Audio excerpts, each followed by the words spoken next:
Welcome to the study Sudeep YouTube channel. ನಮ್ಮ ಚಾನಲ್ಗೆ ಏನಾದರೂ ಹೊಸಬರಾದರೆ ಸಬ್ಸ್ಕ್ರೈಬ್ ಮಾಡಿ ಮತ್ತು ಶೇರ್ ಮಾಡಿ ಮತ್ತು ಲೈಕ್ ಮಾಡಿ. ಇಂದಿನ ವಿಡಿಯೋದಲ್ಲಿ ನಾವು ಪೇಪರ್ ಕಟಿಂಗ್ ನ್ಯೂಸ್ ಪೇಪರ್ ನೋಡೋಣ. ದಕ್ಷಿಣ ಭಾರತದ ಫಿಲ್ಟರ್ ಕಾಪಿಗೆ ವಿಶ್ವದ ನಂಬರ್ 2 ಕಾಪಿ ಪಟ್ಟ. ದಕ್ಷಿಣ ಭಾರತೀಯ ಪ್ರಿಯರಿಗೆ ಮುಂಜಾನೆ ಪ್ರಿಯವಾದ ಫಿಲ್ಟರ್ ಕಾಪಿ ಜಾಗತಿಕವಾಗಿ 2ನೇ ಅತ್ಯುನ್ನತ ಬ್ರ್ಯಾಂಡ್ ಎಂಬ ಸ್ಥಾನವನ್ನು ಪಡೆದಿರುವುದಾಗಿ ಟೆಸ್ಟ್ ಅಟ್ಲಾಸ್ ಎಂಬ ಸಂಸ್ಥೆಯು ನಡೆಸಿರುವ ಸಮೀಕ್ಷೆಯಲ್ಲಿ ಪ್ರಕಟಿಸಿದೆ. ಈ ಸಮೀಕ್ಷೆಯಲ್ಲಿ ಪ್ರಪಂಚದಾದ್ಯಂತ 38 ಕಾಪಿ ಬ್ರ್ಯಾಂಡ್ಗಳು ಸಮೀಕ್ಷೆಗೆ ಒಳಪಡಿಸಲಾಯಿತು. ಅದರಲ್ಲಿ ಕ್ಯೂಬನ್ ಎಸ್ಟ್ರೋಸ್ ಬ್ರ್ಯಾಂಡ್ ಅತ್ಯಂತ ರುಚಿಕರವಾದ ಹಿನ್ನೆಲೆಯಲ್ಲಿರುವ ಜಾಗತಿಕವಾಗಿ ಅಗ್ರಸ್ಥಾನದಲ್ಲಿದೆ. ಬಳಿಕ 2ನೇ ಸ್ಥಾನವನ್ನು ದಕ್ಷಿಣ ಭಾರತದಲ್ಲಿ ಜನಪ್ರಿಯವಾಗಿರುವ ಫಿಲ್ಟರ್ ಕಾಫಿ ಗಿಟ್ಟಿಸಿಕೊಂಡಿದೆ. ಫಿಲ್ಟರ್ ಕಾಫಿಯು ಡಿಕಾಕ್ಷನ್ ಹಾಕಿ ಜನಪ್ರಿಯತೆ ಗೌಡಿಗೊಳಿಸಿದೆ. ಅದೇ ರೀತಿಯಾಗಿ ಸೇನಾ ಕರಾವಳಿ ಪಡೆಗೆ 34 ಧ್ರುವ ಕ್ಯಾಪ್ಟರ್ ಖರೀದಿ, ಸಂಪುಟ ಅಸ್ತು. ಭಾರತೀಯ ಸೇನೆಯ ಭಾರತೀಯ ಕೋಸ್ಟ್ ಗಾರ್ಡರ್ ಆಗಿರುವಂಥ 34 HALH ಲಘು ಧ್ರುವ ಹೆಲಿಕಾಪ್ಟರ್ಗಳನ್ನು ಖರೀದಿಸುವ ಪ್ರಸ್ತಾವನೆಗೆ ಭದ್ರತಾ ವ್ಯವಹಾರಗಳ ಸಂಪುಟ ಸಮಿತಿ ಗುರುವಾರ ಅನುಮತಿ ನೀಡಿದೆ. ಭಾರತೀಯ ಸೇನೆಯು ಈ ಪೈಕಿ 25 ಹೆಲಿಕಾಪ್ಟರ್ಗಳನ್ನು ಪಡೆದಿರುವುದು ಕರಾವಳಿ ಪಡೆಗೆ 9 ಪಡೆಯಲಿವೆ. ಹೆಲಿಕಾಪ್ಟರ್ಗಳನ್ನು HALನಿಂದ ದೇಶೀಯವಾಗಿ ನಿರ್ಮಿಸಲಾಗಿರುವುದು ಎಂದು ರಕ್ಷಣಾ ಅಧಿಕಾರಿಗಳೇ ಹೇಳಿದ್ದಾರೆ. ಅದೇ ರೀತಿಯಾಗಿ ಕೇರಳದಲ್ಲಿ ದೇಶದ ಮೊದಲ ಸರ್ಕಾರಿ OTT ಉದ್ಘಾಟನೆ ಮಾಡಲಾಗಿದೆ. ಥಿಯೇಟರ್ನಲ್ಲಿ ಬಿಡುಗಡೆಯಾದ ಚಿತ್ರಗಳಷ್ಟೇ ಪ್ರದರ್ಶನ. ಒಂದು ಚಿತ್ರ ವೀಕ್ಷಣೆಗೆ ಗ್ರಾಹಕರಿಂದ 75 ರೂಪಾಯಿ ವಂತಿಗೆ. ದೇಶದಲ್ಲಿ ಮೊದಲ ಬಾರಿಗೆ ಕೇರಳದಲ್ಲಿ ಸರ್ಕಾರಿ ಮಾಲೀಕತ್ವದ OTT ವೇದಿಕೆ ಸ್ವಿಸ್ಪೇನ್ಸ್ ಅನ್ನು ಶುಕ್ರವಾರ ಲೋಕಾರ್ಪಣೆ ಮಾಡಲಾಗಿದೆ. ಮುಖ್ಯಮಂತ್ರಿ ಪಿಣರಾಯಿ ವಿಜಯನ್ ಇದು ಉದ್ಘಾಟಿಸಿದರು.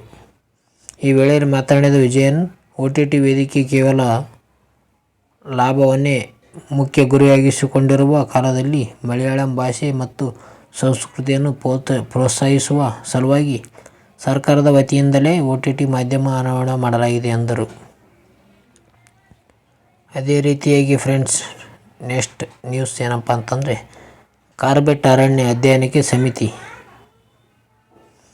ಅಕ್ರಮ ನಿರ್ಮಾಣ ಚಟುವಟಿಕೆಗಳನ್ನು ಹಾಗೂ ಮರಗಳ ಹನನದಿಂದಾಗಿ ಕಾರ್ಬೆಟ್ನಲ್ಲಿ ಹುಲಿಗಳು ಮೀಸಲು ಅರಣ್ಯಕ್ಕೆ ಆಗಿರುವ ಹಾನಿಯನ್ನು ಅಧ್ಯಯನ ನಡೆಸಲು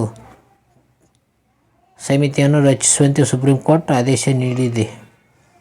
ಅರಣ್ಯ, ಪರಿಸರ ಹಾಗೂ ಹವಾಮಾನ ಬದಲಾವಣೆ ಸಚಿವಾಲಯ ಈ ಸಮಿತಿ ರಚಿಸಬೇಕು. ಈ ಅರಣ್ಯ ಪ್ರದೇಶದಲ್ಲಿ ಪರಿಸರಕ್ಕೆ ಆಗಿರುವ ಹಾನಿಯ ಅಂದಾಜನ್ನು ಮಾಡುವ ಜೊತೆಗೆ ಮರುಸ್ಥಾಪನೆಗೆ ತಗಲುವ ವೆಚ್ಚ ಕುರಿತು ವರದಿಯನ್ನು ನೀಡಬೇಕು ಎಂದು ಸೂಚಿಸಿದೆ. ಪರಿಸರ ಹೋರಾಟಗಾರ ಮತ್ತು ವಕೀಲ ಗೌರವ್ ಬನ್ಸಾಲ್ ಎಂಬುವವರು ಸಲ್ಲಿಸಿದ ಅರ್ಜಿಯ ವಿಚಾರಣೆ ನಡೆಸಿದ ನ್ಯಾಯಮೂರ್ತಿಗಳಾದ BR ಗವಾಯಿ, PK ಮಿಶ್ರಾ ಹಾಗೂ ಸಂದೀಪ್ ಮೆಹ್ತಾ ಅವರು ಇದ್ದರು ನ್ಯಾಯಪೀಠ ಈ ಆದೇಶ ನೀಡಿದೆ. ಅದೇ ರೀತಿಯಾಗಿ ಇನ್ನೊಂದು ನ್ಯೂಸ್ ಏನಪ್ಪ ಅಂತಂದರೆ, ದೇಶದಲ್ಲಿ 75% ಗ್ರಾಮೀಣದಲ್ಲಿ ಮನೆಗಳಿಗೆ ನಿತ್ಯ ನೀರು. ಹರ್ ಘರ್ ಜಲ್ ಮೈಲುಗಲ್ಲು ಶೇಖಾವತ್.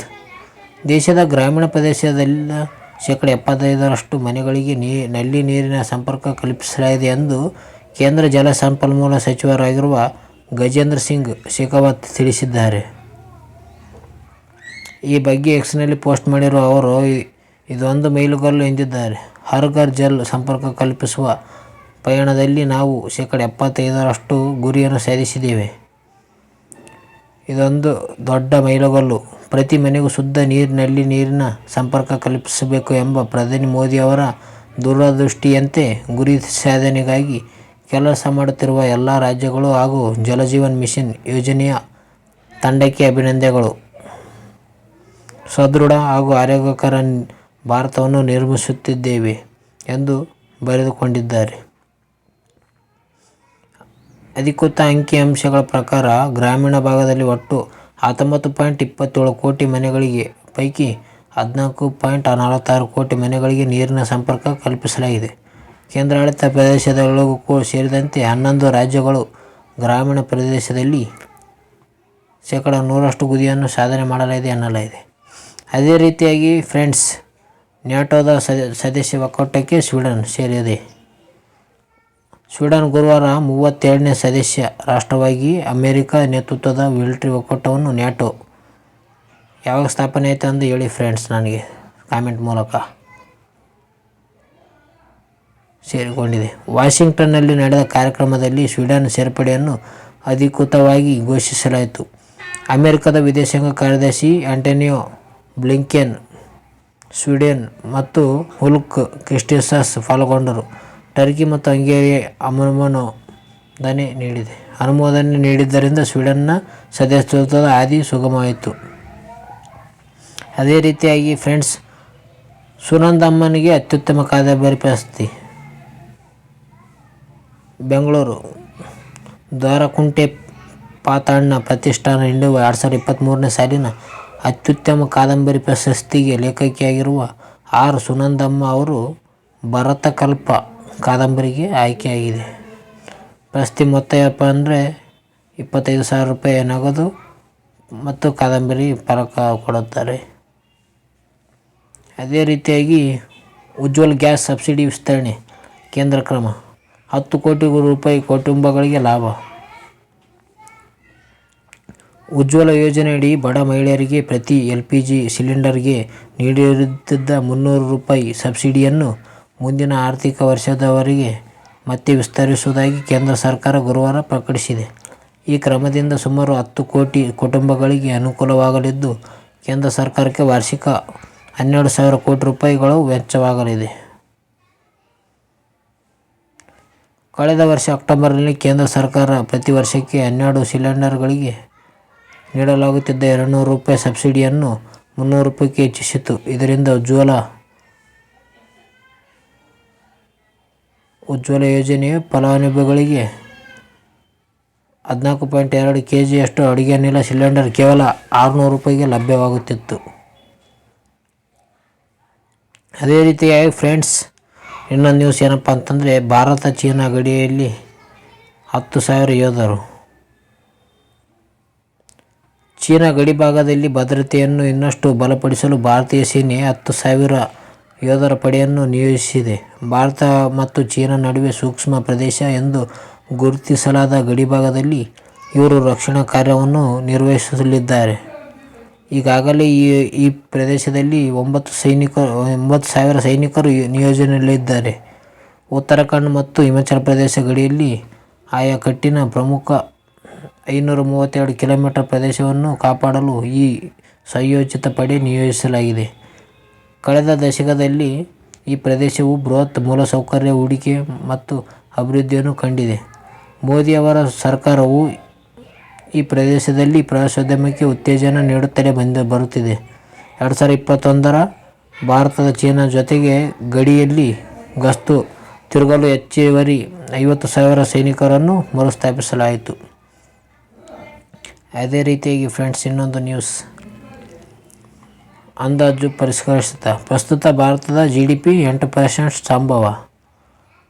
ದೇಶೀಯ ಬಳಕೆ ಹೆಚ್ಚಳ ಮತ್ತು ಬಂಡವಾಳ ವೆಚ್ಚದ ಏರಿಕೆ ಹಿನ್ನೆಲೆಯಲ್ಲಿ ಹಣಕಾಸು ವರ್ಷ 2024ರಲ್ಲಿ ಭಾರತ GDP ಬೆಳವಣಿಗೆ -8%ಗೆ ಇರಲಿದೆ ಎಂದು ಮೂಡಿಸ್ ರೇಟಿಂಗ್ಸ್ ಗುರುವಾರ ಹೇಳಿದೆ.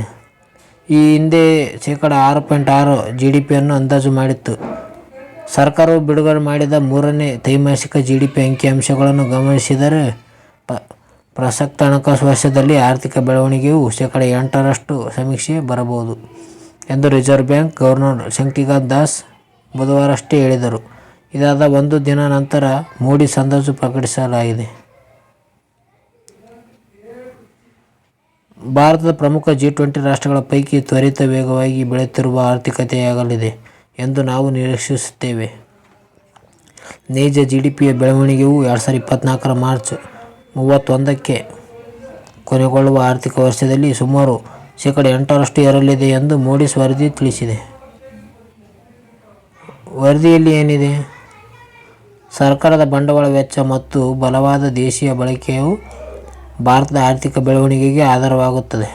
ಇದಲ್ಲದೆ ಚೀನಾದಿಂದ ದೂರವಿರಲು ಜಾಗತಿಕ ಕಂಪನಿಗಳು ಬಯಸಿದ್ದು, ಇದರಿಂದ ಉಂಟಾಗುವ ಜಾಗತಿಕ ವ್ಯಾಪಾರ ಮತ್ತು ಹೂಡಿಕೆಯ ಅವಕಾಶಗಳಿಂದ ಭಾರತ ಲಾಭ ಪಡೆಯಲು ಸಿದ್ಧವಾಗಿದೆ.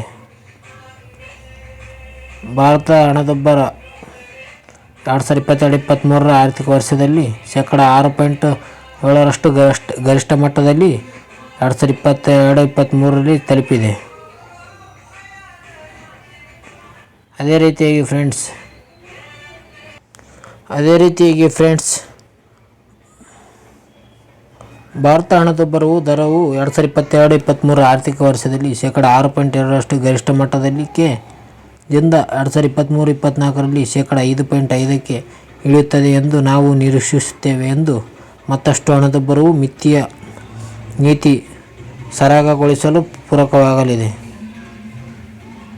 ಅದೇ ರೀತಿಯಾಗಿ ಫ್ರೆಂಡ್ಸ್ ನೆಕ್ಸ್ಟ್ ನ್ಯೂಸ್ ಏನಪ್ಪ ಅಂತಂದರೆ 10,000 ಕೋಟಿ ರೂಪಾಯಿ ಯೋಜನೆಯಿಂದ ಕೇಂದ್ರ ಸರ್ಕಾರದಿಂದ ಹಸಿರು ನಿಶಾನೆ ಪಡೆದು AI ಅಭಿವೃದ್ಧಿಗೆ ಸಂಪುಟ ಅಸ್ತು ಮಾಡಿದೆ. ಶಿಕ್ಷಣ ಕ್ಷೇತ್ರದಲ್ಲಿ ಸುಧಾರಣೆ ಎಲೆ ಮರೆ ಕಾಯಿಯಂತಿರುವ ಪ್ರತಿಭೆಗಳನ್ನು ಗುರುತಿಸಿ ಪ್ರೋತ್ಸಾಹಿಸುವ ಗುರಿಯೊಂದಿಗೆ ದೇಶದ ಕೃತಕ ಬುದ್ಧಿಮತ್ತೆ AI ತಂತ್ರಜ್ಞಾನ ಅಭಿವೃದ್ಧಿಗೆ ಪೂರಕ ವ್ಯವಸ್ಥೆ ಮತ್ತು ರೂಪಿಸಲು ಕೇಂದ್ರ ಸಚಿವ ಸಂಪುಟ ಗುರುವಾರ ಒಪ್ಪಿಗೆ ನೀಡಿದೆ. ದೇಶದ ಪ್ರತಿಯೊಬ್ಬರಿಗೂ ತಂತ್ರಜ್ಞಾನದ ಲಾಭ ಲಭಿಸಬೇಕು ಎಂಬ ಪ್ರಧಾನಿ ನರೇಂದ್ರ ಮೋದಿ ಅವರ ಕನಸಿನಂತೆ 10,372 ಕೋಟಿ ರೂಪಾಯಿ ಮೊತ್ತದ ಕೃತಕ ಬುದ್ಧಿಮತ್ತೆ ಯೋಜನೆಗೆ ಸಂಪುಟ ಸಭೆ ಅಂಗೀಕಾರ ನೀಡಲಾಗಿದೆ ಎಂದು ಕೇಂದ್ರ ಸಚಿವ ಪಿಯೂಷ್ ಗೋಯಲ್ ಹೇಳಿದರು. ಯೋಜನೆಯಡಿ ಶಿಕ್ಷಣದ ಹಂತದಿಂದಲೇ ಯುವ ಜನತೆಯಲ್ಲಿ ನವೋದ್ಯಮ ಸ್ಥಾಪನೆ, ಹೊಸ ಆವಿಷ್ಕಾರಕ್ಕೆ ಪ್ರೇರಣೆ ನೀಡುವ ಜೊತೆಗೆ ಕಂಪ್ಯೂಟರ್ ಸಾಮರ್ಥ್ಯದ ಹೆಚ್ಚಿಸುವ ಗುರಿಯನ್ನು ಹೊಂದಿಸಲಾಗಿದೆ. ಯೋಜನೆಯಿಂದ ನವೋದ್ಯಮಿಗಳಾದ ಗುರುತಿಸಿಕೊಂಡಿರುವ ಸ್ಟಾರ್ಟ್ಅಪ್ಗಳ ಅಗತ್ಯ ಪೂರೈಸಲು ಹಾಗೂ ಸಂಶೋಧನೆಗೆ ಉತ್ತೇಜನ ನೀಡಲು ಖಾಸಗಿ ಹಾಗೂ ಸಾರ್ವಜನಿಕ ಸಹಭಾಗಿತ್ವದಲ್ಲಿ 10,000 ಗ್ರಾಫಿಕ್ಸ್ ಸಂಸ್ಕರಣಾ ಘಟಕ ನಿರ್ಮಾಣ ಮಾಡುವ ಗುರಿ ಹೊಂದಲಾಗಿದೆ.